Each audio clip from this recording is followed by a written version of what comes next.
Bien, y ya habiendo hecho un paneo general sobre las técnicas quirúrgicas para que ustedes conozcan y sepan la justificación de cada una de nuestras conductas o de cada una de nuestras indicaciones en el postoperatorio, vamos a pasar directamente a los cuidados postoperatorios. Y vamos a pasar a cuando ustedes reciben al paciente después de quirófano en la sala donde trabajen.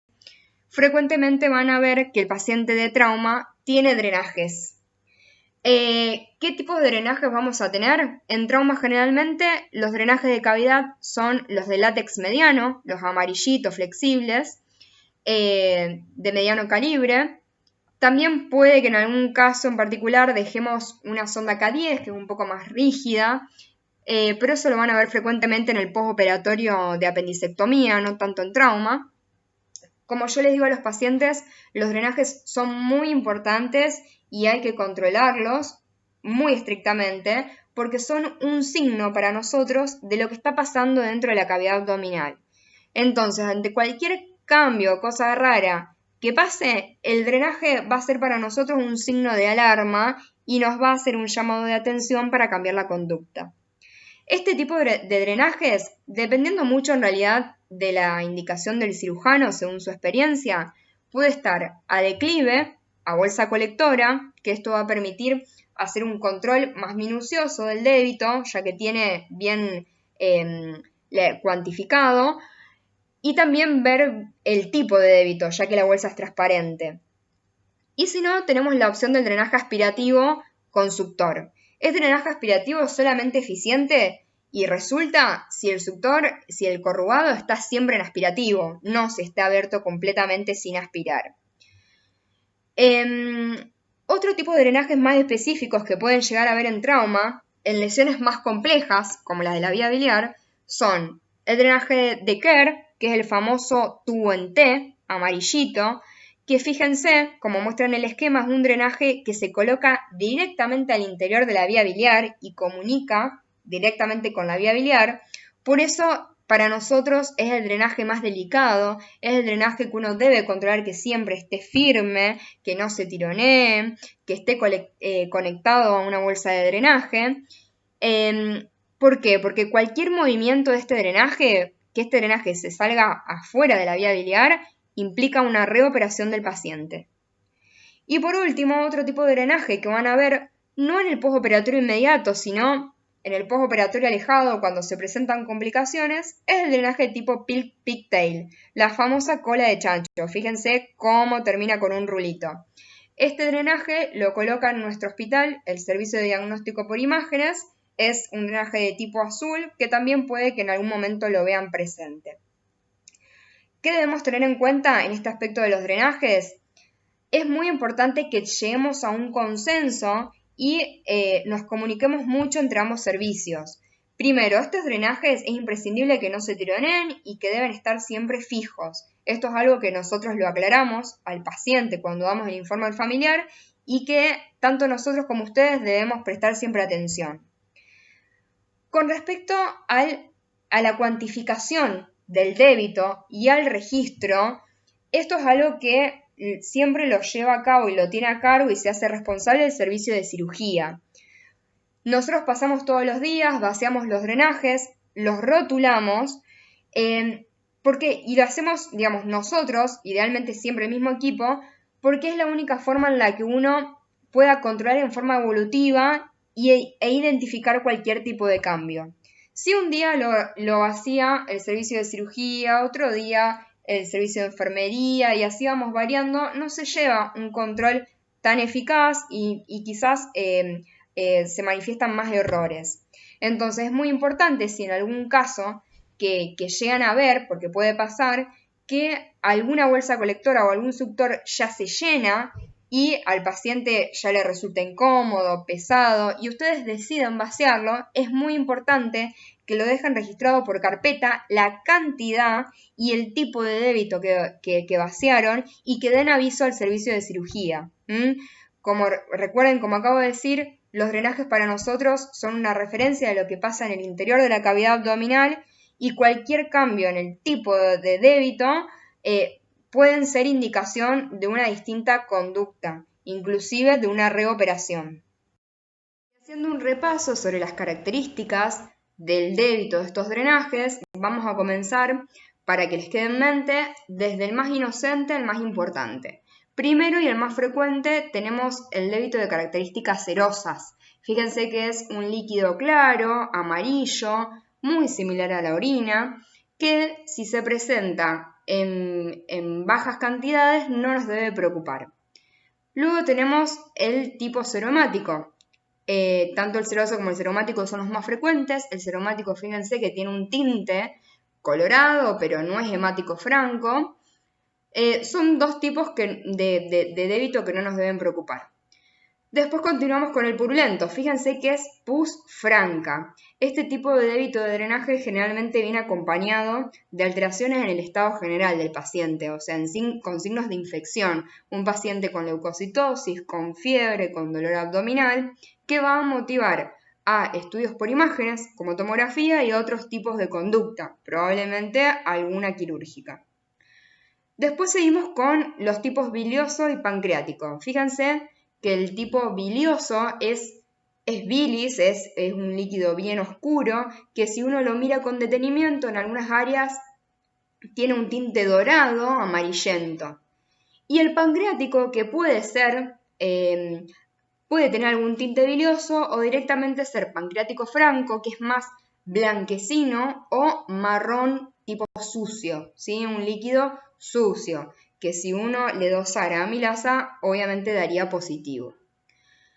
Y ya llegando a los más importantes, tenemos el débito intestinal, fíjense, francamente intestinal, el fecaloide, que es fecaloide puro, no nos quedan dudas en este tipo de drenajes, es más, uno suele desconectar el suctor de la tubuladora y olerlo para confirmarlo.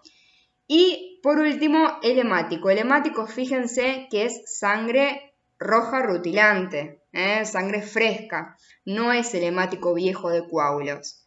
Estos tres últimos tipos de débitos son los que más signo de alarma nos deben dar, son los que más nos deben llamar la atención y son por los cuales debemos llamar al servicio de cirugía de guardia para que tome alguna conducta en consecuencia. Y otra evaluación importante en los controles postoperatorios es en cuanto a la evolución de las heridas quirúrgicas.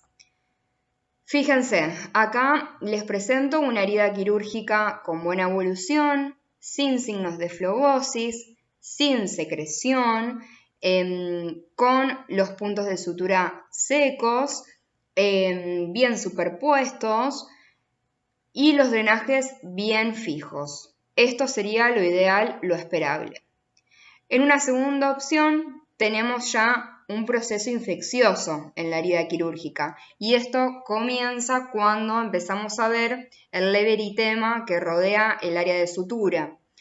Puede haber eritema, fluctuación o directamente franca secreción purulenta espontánea por la herida y que sea necesaria la apertura de algunos puntos de sutura y un lavado intenso con solución fisiológica por la herida quirúrgica. Es importante resaltar que no utilizamos iodopovidona en la curación de las heridas abiertas, simplemente solución fisiológica. Como tercera opción, en las heridas quirúrgicas se nos puede presentar que según el mecanismo lesional inicial o según las condiciones generales del paciente pueda sangrar esa herida y esa herida se presente en primera instancia con un hematoma que no nos debe dar mucho signo de alarma, simplemente un control. Es necesario indicar antiinflamatorios, analgésicos porque esto va a doler y controlar que este hematoma no se presente en crecimiento. Y sí, otra opción que se nos puede presentar y que es más relevante, que uno debe tomar más conducta, es el sangrado activo de la herida. Como primera instancia, ante cualquier sangrado activo, uno lo que debe hacer es hacer una curación compresiva y por supuesto dar aviso al servicio responsable para que pueda hacer la evaluación adecuada. Como otra opción que se nos puede presentar en cualquier herida quirúrgica es la dehiscencia, y esto generalmente se presenta en pacientes con comorbilidades, pacientes obesos, con paredes abdominales dificultosas que no aproximan bien. Fíjense cómo los puntos de sutura, de aproximación de la piel se va soltando y la herida va presentando dehiscencia. ¿Cómo actuamos ante estas heridas? Si el paciente no está viscerado, se hace generalmente una curación por segunda intención con azúcar. Este azúcar es importante que se administre varias veces al día, generalmente 2 o 3 veces. Es importante que el paciente lo aprenda a hacer solo y que la herida se llene por completo. Este azúcar no solo genera un ambiente propicio para evitar la infección, sino que también estimula el tejido de granulación. Y heridas como estas que ven en la imagen terminan cerrando en forma muy eficiente. La otra opción, como habíamos mencionado en el resto de las diapositivas, es la opción del Civaco. En este tipo de heridas también estimula la granulación y es muy eficiente. Obviamente el Civaco implica inmovilización para el paciente, porque cualquier movimiento que el paciente realice, el Civaco tiende a desarmarse y la verdad que es estresante tanto para nosotros como para el paciente. Pero bueno, es una opción que se debe considerar. Y en última instancia, lo que más nos debe dar signos de alarma es el paciente viscerado. Fíjense, esto pasa generalmente también en pacientes que por alguna maniobra de Valsalva aumentan la presión intraabdominal. Es muy frecuente en los pacientes que están en terapia intensiva, en asistencia mecánica respiratoria, que se están intentando extubar, en los que se disminuye la sedación, el paciente tose, se moviliza. La herida quirúrgica se abre y se viscera.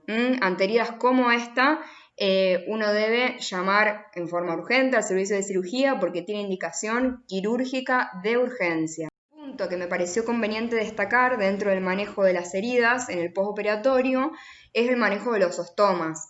Y esto es muy importante que colaboren con nosotros en la enseñanza y educación del paciente en el manejo de los ostomas. Recordemos que la bolsa de ostomía se debe colocar bien circunferencial al ostoma sin dejar piel sana expuesta que tenga contacto con el líquido intestinal y que pueda lastimarse.